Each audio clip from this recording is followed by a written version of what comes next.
It is 14th of March 1941. A little boat floats in the Clyde as a cloud of Nazi Luftwaffe drone overhead like locusts.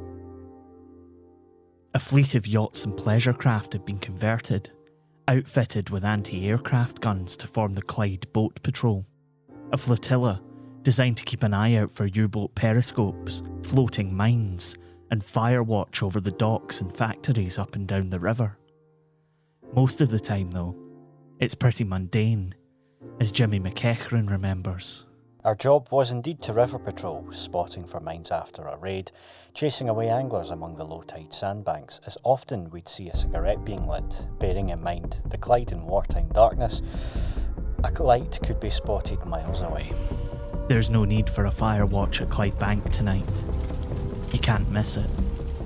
The whole town is burning as the noise from the Luftwaffe bombers dissipates in the distance.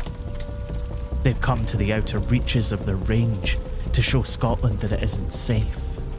They've come to flatten those shipyards and munitions factories. They've come to demoralise. And they've come to kill.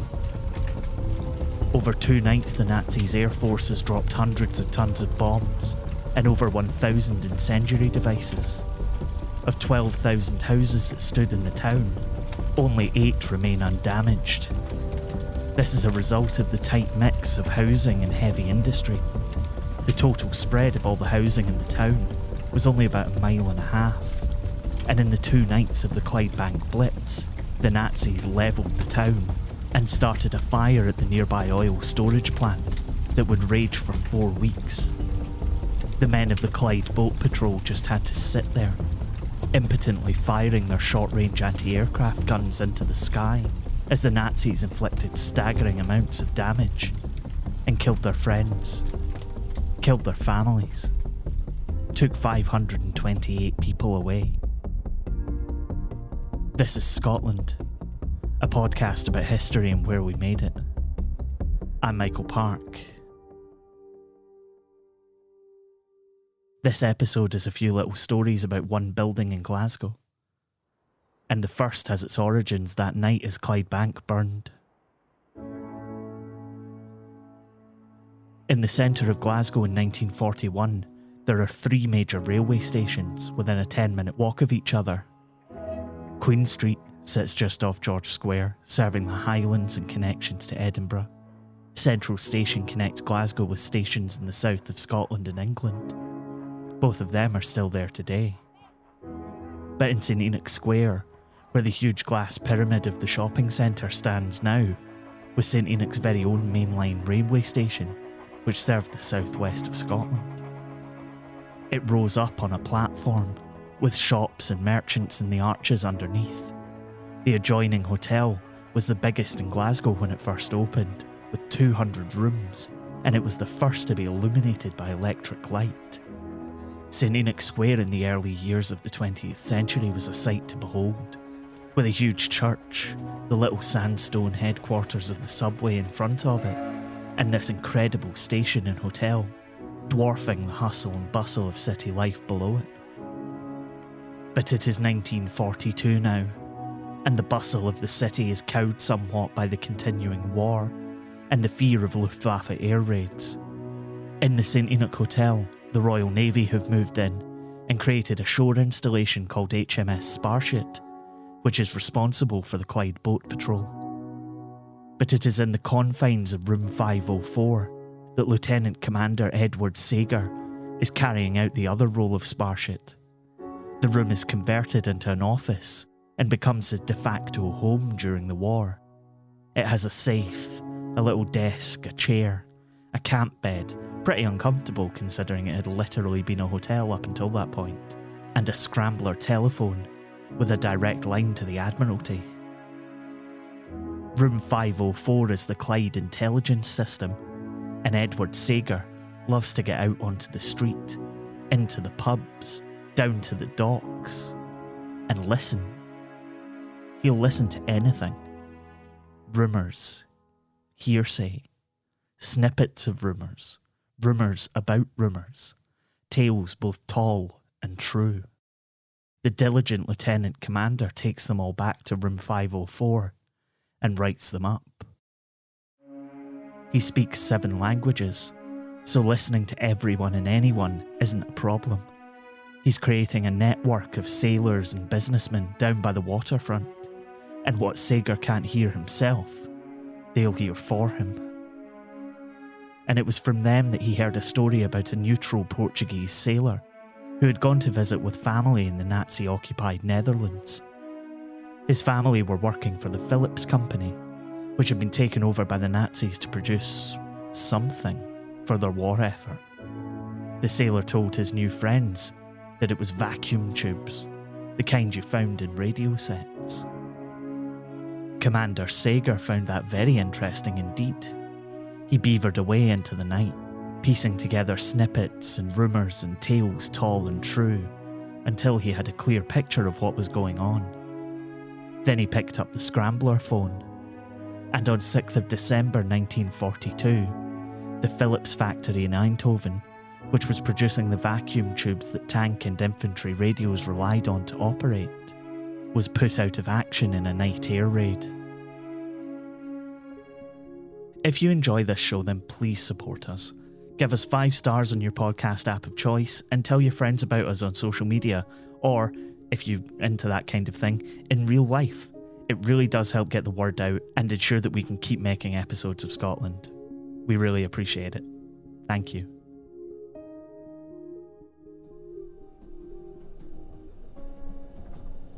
It is 27th of July 1903. Henry Northcote is driving the 6:30 a.m. Isle of Man special from Ardrossan into St Enoch Station. Everything is going along swimmingly, as hundreds of holidaymakers on the carriages are looking ahead to the long trudge home to normality. The weather's nothing special, but at least it isn't raining. Henry has driven goods trains for almost all of the 7 years he's been a driver with the company, but has recently picked up this run from the ports at Ayrshire back into the city for passengers. He likes it fine. There's a bit more to remember, but it's nothing he can't handle. The arrival can be a little bit tough, since you're coming in at a 90-degree angle, but provided you keep to the 10-mile-an-hour speed limit, everything's fine.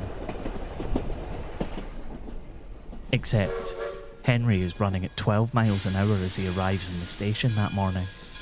And that would be fine if he was heading to one of the 6 old platforms at the station, which extend all the way up to the far end of the striking glass canopies. But he's not. He's heading to platform 8, which is over 100 feet shorter than the smallest of the old platforms. By the time he realises what he's done, it's too late.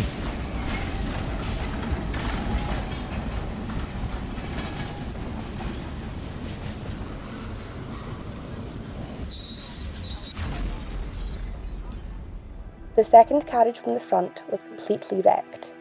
13 passengers were killed on the spot, 3 subsequently died of injuries received, 17 were seriously hurt and taken to hospital, while 47 others were injured but were able to proceed to their homes. The total casualties were 16 killed and 64 injured. The report goes on. He knew that he had been signalled into platform number 8, but he says that, not being well acquainted with the station since its enlargement, he forgot that number 8 is a short platform and does not extend as far as the western end of the station. This is probably the correct explanation of his action, but it can hardly be regarded as an excuse. There's no hard evidence of this, but it's safe to say that Henry Northcote never drove a train again. There's a kind of irony in the fact that HMS Sparship played such a role protecting Glasgow and St Enoch Station from air raids, and that the fatal train crash of 1903 didn't dampen Glaswegians' desire to use the railways. By the 1970s, it was giving an ambitious and trigger-happy city council a bit of a headache. So many cities had been allowed to rebuild themselves as modern metropolises after the war. It would be too much to say that the council had wished that their city had been demolished by bombing, but it would have saved them a lot of time and money doing it themselves. It is 1965, and Dr. Beeching has just closed the book on the second of his infamous reports. The report is infamous if you're vaguely into trains. Otherwise, it's fair to say that the report isn't that infamous.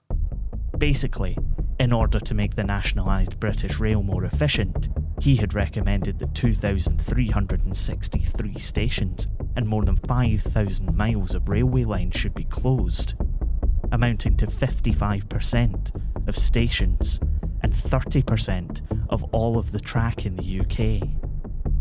Basically, if there's a disused railway track near you, one of those places that people go to walk dogs or commit petty crimes, or both, this guy closed it. Beaching was absolutely relentless, and more than 300 stations in Scotland alone were closed, cutting off communities from accessible rail and condemning the country to a reliance on cars, which we still suffer from today. It's not like the Tory cabinet of the time had financial ties to the companies building the nation's new motorways. Oh wait. Yes, it was. Nothing ever changes. One day we'll look at the Beeching report and the damage it did to a connected nation in detail. One day. But for now, St Enoch was on the chopping block. It closed in 1966 and its 25,000 odd passengers per day were diverted through Glasgow Central instead. But that's not the end of the station and its grand hotel. It stood until the 1970s with its platforms acting as a useful car park for all those vehicles that Beeching stuck city centres around the country with. And when the council were beginning to feel that uncontrollable itch, they pulled the trigger and tore it down in 1977. The site was filled by the St Enoch Centre, a behemoth shopping centre that has all the architectural hallmarks of the futuristic zone from the Crystal Maze, but without any of the fun. It remains a bastion of Glasgow's obsession with demolishing its built heritage to accommodate glassy nods to the nearest now. But you can still visit the St Enoch Hotel and Railway Station. Kind of. In fact, if you've ever been to a gig in Glasgow, you probably have. In 1982, land reclamation work started at the old Queen's Dock. Glasgow's desire to become a destination for the conference set had led to the approval of plans for the Scottish Exhibition and Conference Centre, later joined by the Armadillo and the Hydro, all of which stand on land reclaimed with rubble from the St Enoch Railway Station and Hotel. And if you want an even more tangible reminder of the station, you can head to Cumbernauld, where the Antonine Centre houses the clock which used to hang high above the station, and watched all of these stories unfold. Or you could just watch Gregory's Girl, it's in Gregory's Girl too. You've been listening to Scotland. It was written and produced by me, Michael Park, and is a production of Be Quiet Media. Additional voices in this episode were by David Allen and Ashley Wilson. The section from Jimmy McEachran was contributed to the BBC's World War II People's War Project and can be found at bbc.co.uk/history/WW2 People's War. The music for every episode of Scotland is by our very own architectural masterwork, Mitch Bain. You can check out more of his work at mitchbain.bequiet.media. You can find out more about the show and read transcripts on our website, scotlandpodcast.net, and we're on Twitter, Facebook, and Instagram too. Find us by searching Scotland, a Scottish history podcast. Thanks for listening. Look after each other. We'll see you next time.